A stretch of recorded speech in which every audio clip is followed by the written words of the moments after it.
Olha só, duas tendências são preocupantes: aumento do número de pessoas passando fome e a obesidade. Dois problemas enfrentados nas grandes cidades.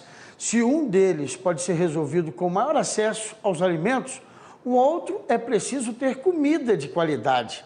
O ganho de peso muitas vezes é resultado do que se come. Uma pesquisa revelou que 8 em cada 10 adultos que vivem em capitais brasileiras não garantem uma nutrição mínima. Vamos conversar então com Juliana Luiz, que é gerente de projetos do Instituto Escolhas. Olá, boa tarde, seja muito bem-vinda. Olá, Fábio, boa tarde a todos que nos escutam no AgroMais agora. É isso, satisfação é nossa, pena que para trazer aí um dado preocupante realmente, né? A proporção é muito grande de pessoas que às vezes estão se alimentando, mas muito mal, né? Perfeito, Fábio. O nosso Policy Brief foi lançado nessa sexta-feira, ele se chama A Promoção da Saúde e a Produção de Alimentos nas Cidades. Foi muito oportuno o lançamento desse Policy Brief na sexta-feira, pois também tivemos os dados do IBGE, da Pesquisa Nacional por Amostra de Domicílios Contínua, a PNAD-C, que mostrou uma redução do número de famílias em insegurança alimentar. E por que eu digo que isso é bastante interessante? Porque a insegurança alimentar da pesquisa, por exemplo, que tem mostrado uma redução, que é positivo, bem-vindo e necessária, ela diz respeito à restrição ou incerteza quanto ao acesso aos alimentos.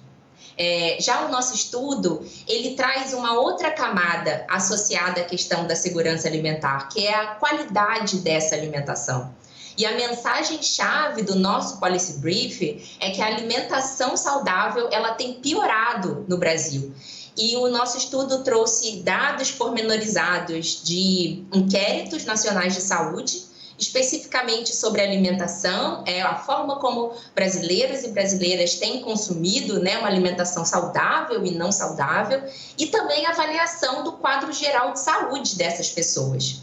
E no final das contas, o balanço que se faz é que há, como você mesmo disse, um aumento nos últimos anos, um aumento contínuo do excesso de sobrepeso e de obesidade por entre a população adulta, que é o caso dos inquéritos que nós analisamos. Por exemplo, temos 61,4% hoje dos adultos nas capitais com sobrepeso, e ao mesmo tempo se vê uma redução do consumo de alimentos saudáveis. Hoje, atualmente, do consumo recomendado de frutas, legumes e verduras, que é de 400 gramas dia, nós temos 78,6% de pessoas sem o consumo adequado. É impressionante, né? A gente acha que isso aí era um problema mais antigo, né? Porque hoje as pessoas têm acesso a mais informação, né? Do que é saudável pôr no prato, né? Questão de evitar doenças cardiovasculares, né? Evitando a gordura. Agora vai ter o alerta nas embalagens, quem sabe vai ser mais uma fonte aí de informação para que as pessoas evitem o excesso, né? Nem muito o consumo, mas que evitem o excesso e passem a fazer uma balança com produtos saudáveis. Mas a pesquisa também trouxe um dado interessante, que o consumo nas cidades, às vezes, ele depende muito da produção. Se talvez essa produção estiver mais próxima desse consumidor, isso pode ajudar para que ele mude o cardápio aí, né? Exato. E aí, reforçando um ponto que você trouxe muito bem, por que é preocupante? Os alimentos como frutas, legumes e verduras, eles são protetores da saúde. E a má alimentação é um dos fatores de adoecimento por doenças crônicas não transmissíveis, como diabetes, hipertensão arterial, que você já mencionou. E hoje no Brasil, mais da metade da população vai a óbito, os nossos falecimentos, mais da metade, 54,7% das pessoas morrem por doenças crônicas não transmissíveis. E sendo a má alimentação um dos fatores de risco para esse adoecimento. Então, de fato, olhar para uma alimentação que, garantindo o acesso e uma alimentação saudável e adequada, são extremamente necessários. E uma das chaves para essa mudança é, de fato, o fomento à produção local de alimentos. O Instituto Escolhas tem trabalhado já há bastante tempo, há vários anos, com o desenvolvimento de dados e estimativas sobre o potencial dessa produção de alimentos perto das pessoas, né? Perto de onde essa carência por alimentos saudáveis tem sido detectada. No caso de Belém, por exemplo, que tem um baixo percentual de consumo regular, ou seja, 5 vezes por semana de frutas, legumes e verduras, é um baixo porque ele gira em torno de 18% da população se alimentando dentro desse consumo de 5 vezes na semana, né? O nosso estudo, pela estimativa de áreas em potencial, identificou que seria possível produzir para a população hortaliças para mais de 1 milhão de pessoas. Isso significa toda a população da cidade de Belém, utilizando 344 hectares de espaços já ociosos na cidade. Então, o objetivo do estudo é não só trazer esses dados, né, de inquéritos nacionais de saúde, deixar clara a questão de que precisamos caminhar muito na segurança alimentar, no acesso, mas também garantir que essa alimentação seja saudável. Então, na parte final do nosso Policy Brief, trazemos conexões importantes, né, que conectam tanto a segurança alimentar, mas também a importância da prevenção de doenças, e trazemos reflexões concretas, exemplos concretos de ações bem-sucedidas para essa conexão entre produção de alimentos e promoção da saúde, especialmente em um ano de eleições em municípios, trazer essas recomendações com estudos concretos, com experiências bem exitosas nas cidades que apresentamos, São Paulo, Rio de Janeiro, Belém, Curitiba, Recife, Distrito Federal, são formas de ajudar aos nossos candidatos e candidatas a fomentarem essa agenda que é essencial, especialmente nas cidades mais urbanizadas, com maior percentual de população. Eu imagino.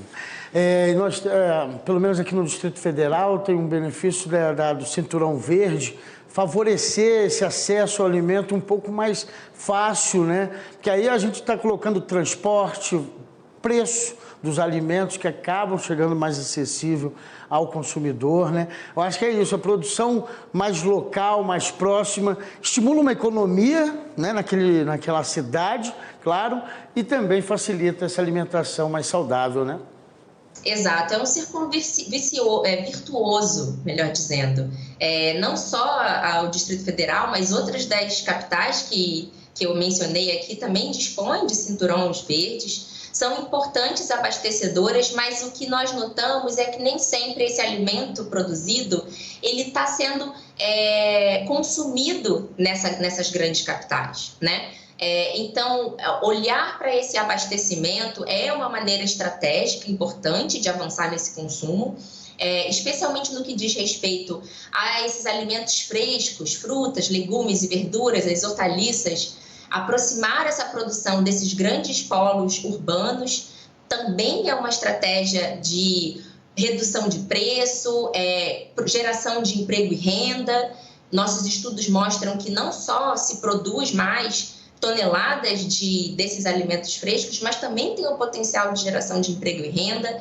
Existe a importância de aproximar a população de alimentos mais saudáveis, e sem contar que também se trata de uma resposta climática ao meio ambiente, né? Ao ambiente das cidades. Cada vez mais cinza, trazer essa produção verde, trazer legumes, frutas e verduras a serem produzidos no solo urbano, também é uma forma de endereçar esses desafios das mudanças climáticas nas cidades. Sem querer entrar numa questão política e nada, mas a ideia da cesta básica com produtos mais saudáveis já é um bom estímulo, né, ao consumo adequado. Outra situação que parece que a pesquisa também traz é essa necessidade, às vezes, de ter uma compra pública, né, que o governo, né, os líderes ali da política local estimulem isso através de compras e coloque ali no restaurante comunitário, que também, né, para que a população comece a ter uma noção melhor do que está ingerindo, né? Com certeza, Fábio. A nova cesta básica é um excelente caminho. Ela traz recomendações claras de consumo de alimentos in natura, e aqui a gente está falando de frutas, legumes e verduras, como eu disse mais uma vez, são alimentos protetores da saúde e precisam ter um consumo mínimo recomendado, que nós estamos muito aquém de fato estar consumindo, né? A população adulta, como mostram os inquéritos.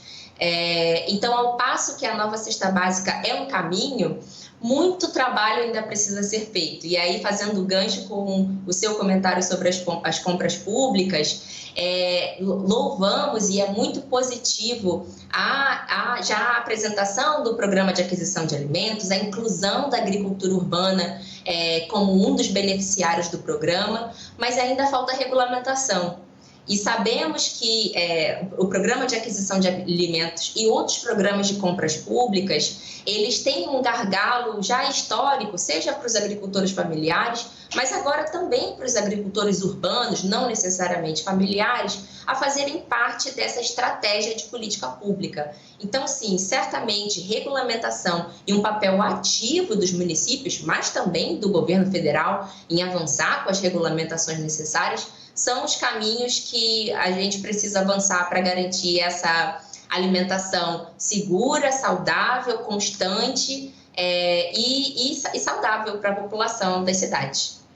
Aí, Juliana Luiz, gerente de projetos do Instituto Escolhas, trazendo o resultado dessa pesquisa realizada, onde mostrou que 8 em 10 adultos, né, a recomendada para que se tenha uma saúde realmente com alimentação com valores nutricionais, né, importantes e protetores da circulação, né, da cabeça, né, do mental, né. Juliana, muito obrigado, então, e que a gente estimule que tão logo essas políticas públicas sejam executadas, porque assim você favorece quem está no campo produzindo e também a população que precisa tanto de uma energia aí para enfrentar o dia a dia. Juliana, muito obrigado e parabéns pelo trabalho. Eu que agradeço, ficamos sempre à disposição do AgroMais.